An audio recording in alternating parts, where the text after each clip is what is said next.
Hello दोस्तों, स्वागत है आप सभी का फिर से नए लेक्चर में।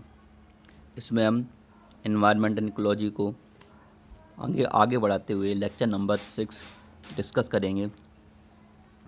इस लेक्चर में हम सबसे पहले वेटलैंड्स को डिस्कस करने वाले हैं। तो सबसे पहले देखते हैं कि वेटलैंड्स क्या होते हैं। देखो, मार्शी लैंड टाइप में रहते हैं ना, दलदल टाइप में, ये होते हैं वेटलैंड्स। डेफिनेशन क्या है? Wetlands is saturated with water, सही है, इधर परमानेंटली और सीजनली। ओके, ठीक है। It takes on the characteristic of a distinct ecosystem. एक अलग ही तरह का इकोसिस्टम होता है। जैसे लेक एक अलग ही इकोसिस्टम है ना, बेयर रॉक वगैरह एक अलग ही अपना इकोसिस्टम होता है। तो ये भी एक डिफरेंट इकोसिस्टम है। तो रामसर कन्वेंशन डेफिनेशन, तो वेटलैंड से रिलेटेड, मतलब वेटलैंड्स की प्रोटेक्शन से रिलेटेड एक कन्वेंशन हुआ था जो कि रामसर कन्वेंशन के नाम से फेमस है। रामसर एक सिटी है जो कि ईरान में है, तो ये कन्वेंशन ईरान में ही हुआ था। तो उनके अकॉर्डिंग एक डेफिनेशन उन्होंने दी है जो कि सिंपल सी है, बस हल्का सा पता होना चाहिए उसके बारे में। पढ़ लेते हैं एक बारी क्या है।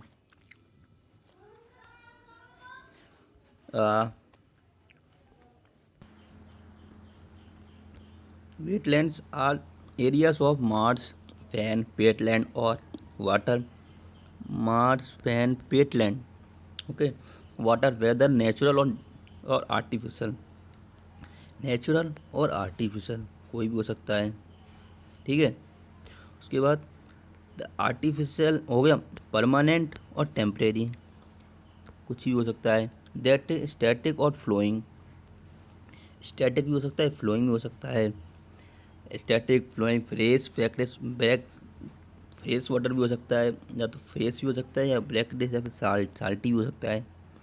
Including areas of marine water the depth of which at low tides does not exceed 6 metre. The depth of which at low tides does not exceed 6 metres, ये ध्यान रखना। फिर से देखते हैं इस डेफिनेशन को। इसमें क्या था? मार्स, फैन या फिर पेटलैंड टाइप का होगा। नेचुरल हो सकता है, आर्टिफिशियल भी हो सकता है, परमानेंट या टेम्परेरी भी हो सकता है, स्टैटिक और फ्लोइंग भी हो सकता है, फ्रेश या फिर फ्रैक्टिस या फिर साल्टी हो सकता है, ब्रैक्टिस या फिर साल्टी। अब देखते हैं wetland. It is an intermediate stage between the water habitats and the terrestrial habitats. Intermediate stage, ना तो पूरा टेरेस्ट्रियल एरिया हैबिटेट टाइप का होता है, ना ही पूरा का पूरा ये वाटर टाइप का होता है। ये इंटरमीडिएट स्टेज होती है, एकदम दलदल टाइप में रहती है। फॉर एग्जाम्पल, जैसे lake, littorals, flood plains, marshy land, swampy areas, bogs, fens, mangroves. Mangrove ऊपर डिस्कस किए थे।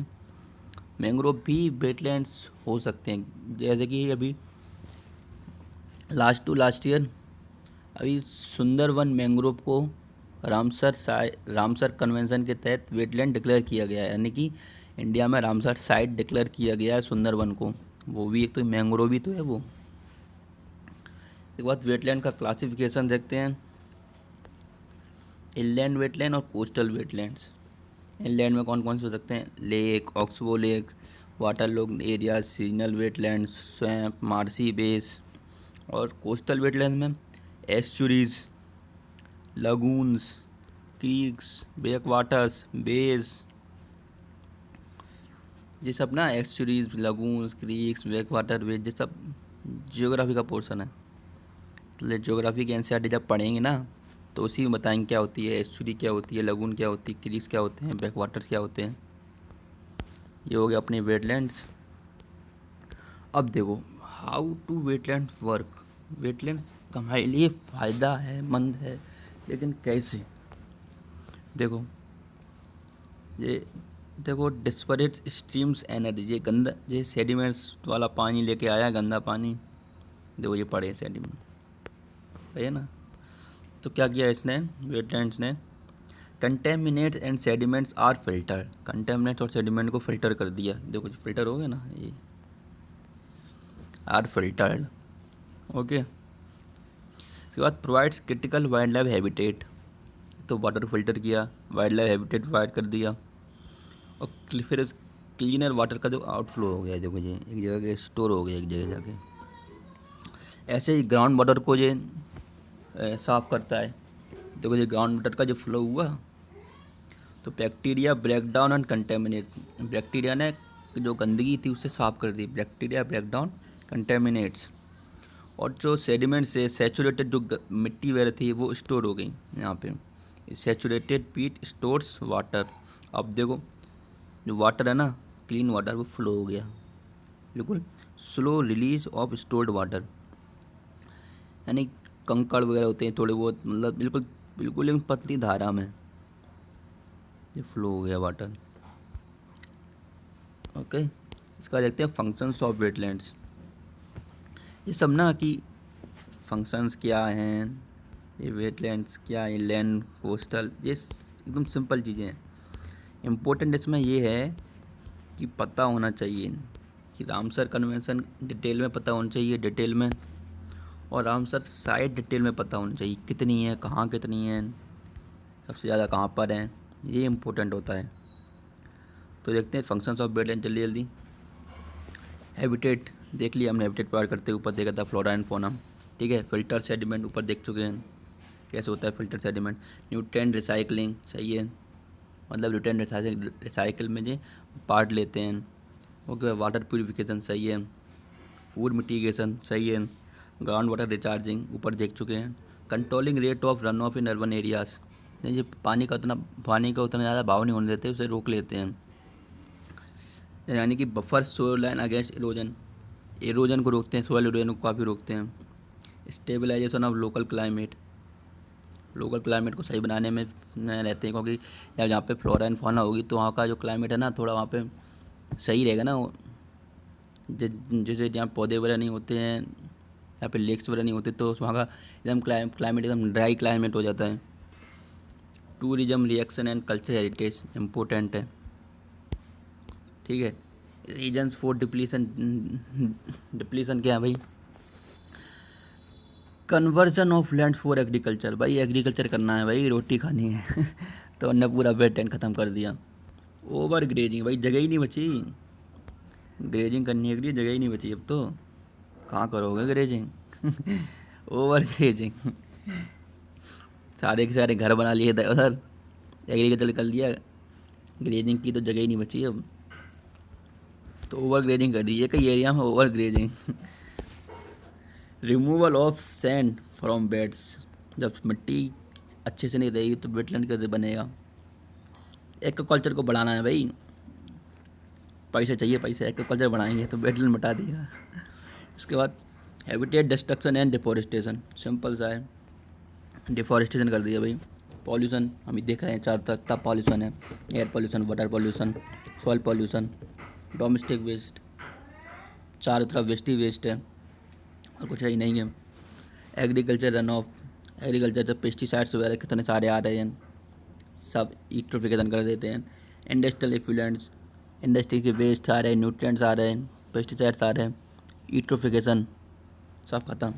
क्लाइमेट चेंज, ग्लोबल वार्मिंग सबसे बड़ा रीज़न। इसके बाद देखते हैं मिटिगेशन मेजर्स, कैसे बचाव कर सकते हैं। प्रॉपर सर्वे एंड डिमार्केशन सही है, जैसे कि रामसर कन्वेंशन के तहत प्रॉपर उसका सर्वे होता है और डिमार्केशन होता है, और किसी एरिया को रामसर साइट डिक्लेयर किया जाता है। इसके बाद अपना है protection process of natural regeneration, natural regenerate को भाई सीधी बात है, जो नेचुरल टाइप एरिया है उनका इज्जत करो, उनका प्रोटेक्शन करो। आर्टिफिशियल रीजनरेशन करो, खुद से, मतलब कोई वेट ख़त्म हो रहा है तो उसे प्रोटेक्ट करो, खुद से बनाओ उसे। एफॉरेस्टेशन करो, वीड कंट्रोल है ना, wild life conservation, removal of encroachments, eutrophication abatements. Eutrophication abatement कैसे होगा, ऑर्गेनिक फार्मिंग करो तो एग्रीकल्चर वेस्ट नहीं आएगा, इंडस्ट्रियल वेस्ट नहीं आएगा, पूरे वेस्ट को सीवेज कर दो, सीवेज ट्रीटमेंट अच्छे से करो तो उसके बाद डालो लेक या फिर रिवर में, यूट्रोफिकेशन नहीं होगा। इन्वायरमेंटल अवेयरनेस सिंपल सा है। और वो रामसर कन्वेंशन के बारे में पढ़ते हैं। यहाँ पे हम केवल एक ब्रीफ डिस्कशन करेंगे, छोटा डिस्कशन करेंगे। जो जो पूरा डिस्कशन है वो हम तब डिस्कशन करेंगे जब ट्रीटीज और कन्वेंशन पढ़ेंगे आगे। बहुत सारी ट्रीटीज और कन्वेंशन हुई ना क्लाइमेट चेंज की वजह से, सारा ये सब UN CCC, UNDP, Ramsar convention, ये सब बाद में डिटेल में पढ़ेंगे एकदम। अभी थोड़ा सा जान लेते हैं रामसर कन्वेंशन क्या है। Ramsar convention is a international treaty for conservation sustainable और यूज ऑफ वेटलैंड्स। और कोई पूछे रामसर कन्वेंशन किससे रिलेटेड है तो वेटलैंड से रिलेटेड है, ठीक है। तो मैंने बताया था it is city of Ramsar in Iran, 1971, ध्यान रखना 1971 इंपॉर्टेंट है, पूछ लेते हैं 1971। ये लाइन इंपॉर्टेंट है, जैसी वैसी याद रखो। Ramsar philosophy is the wise use of wetlands. There are 2300 Ramsar sites on the territory of Ramsar contracting parties across the world। कोई इतना ज़्यादा इम्पोर्टेंट नहीं है ये वाला, ये भी तो इम्पोर्टेंट नहीं है, पढ़ लो। At the time of joining convention each contracting party undertakes to designate at least one wetland for its inclusion. Important वो है जो इंडिया के लिए है। इंडिया में क्या हो रहा है, इंडिया के लिए इम्पोर्टेंट ये है कि India is a party to this convention, सही बात है। और 37 रामसर साइट हो गई इंडिया में, पहले 26 थी, फिर +1 कौन सी हुई, सुंदरबन वाला एरिया, +10 जो कि हम आगे देखेंगे कौन कौन सी हुई। तो 37 साइट हो गई इंडिया में अब, ठीक है। एक रामसर कन्वेंशन से रिलेटेड भी एक मॉन्ट्रैक्ट रिकॉर्ड है, वो भी हम आगे देखेंगे डिटेल में क्या होता है ये मॉन्ट्रैक्ट रिकॉर्ड। अब देखते हैं रामसर साइट्स, ये काफ़ी इंपॉर्टेंट है, ये पता होना चाहिए अच्छे से, डिटेल में सब पता होना चाहिए कौन सी साइट कहाँ पर है, दिमाग में होना चाहिए। ये पूछ लेता है UPSC MPSC कुछ भी होता है पूछ लेगा। देखो सबसे पहले है ये point Calimere wild life bird sanctuary, कहाँ पर है, तमिलनाडु में। केरला में कौन कौन से हैं, वेम्बनाड, ठीक है ना, सस्तम कोटा और अष्टामुड़ी। कौन कौन से हैं, वेम्बनाड, सस्तम कोटा और अष्टमुड़ी, ठीक है। अब यार कोलेरू लेक कहाँ पर है, आंध्र प्रदेश में। चिलिका लेक काफ़ी इम्पोर्टेंट है भाई, चिलिका लेक, भीतरकनिका मैंग्रोव्स, दोनों के दोनों उड़ीसा में है। चिलिका लेक, भीतरकनिका मैंग्रोव उड़ीसा में। ईस्ट कलकत्ता वेटलैंड, कलकत्ता लिखा है तो ऑब्वियसली वेस्ट बंगाल में, ईस्ट कलकत्ता। इसके बाद रुद्र सागर मेघालय, कहाँ पर है, त्रिपुरा में। कहाँ है रुद्र सागर, त्रिपुरा में। और लोकटक लेक मेघालय, त्रिपुरा, मिजोरम, मणिपुर में है। लोकटक लेक कहाँ पर है, मणिपुर में। लोकटक लेक मणिपुर, रुद्र सागर त्रिपुरा में। ये मेघालय है, ये त्रिपुरा है। इसके बाद है दीपोरबिल इम्पोर्टेंट है, आसाम में है। दीपोरबिल कहाँ पर है, आसाम में।